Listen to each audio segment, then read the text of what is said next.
At least 90 Palestinians have been killed in an Israeli airstrike near Khan Younis in Gaza. That's according to Hamas-run health ministry there, which also says around 300 people have been injured. The attack was inside a designated safe zone, al-Mawasi, where the Israeli military had urged displaced Palestinians to seek shelter. Well, Israel says it was targeting Hamas military commanders, but it says it cannot confirm whether or not they were killed. Fergal Keane reports now from Jerusalem, and just a warning, his report does contain some disturbing details from the start. The Israelis told them they would be safe here. Today, they bombed al-Mawasi, killing scores,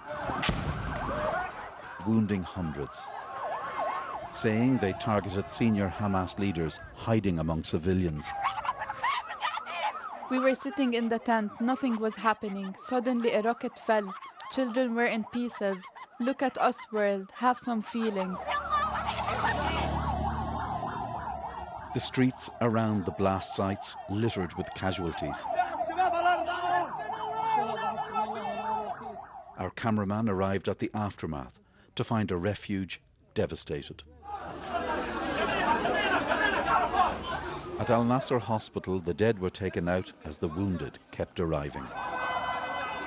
The bombs blasted through concrete and flimsy shelters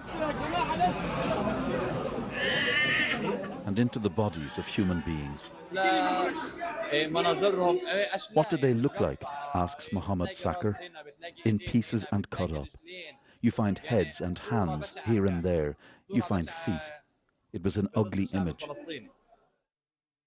This is the man Israel says was its main target, Hamas military chief Mohammed Deif, accused of masterminding the October 7th attacks, which killed nearly 1,200 Israelis and saw hundreds more taken hostage.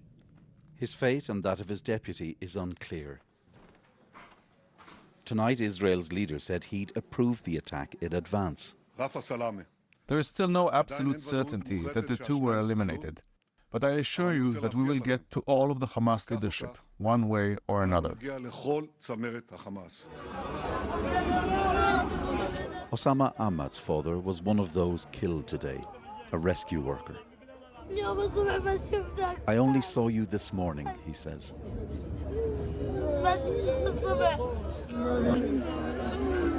But gone all such mornings.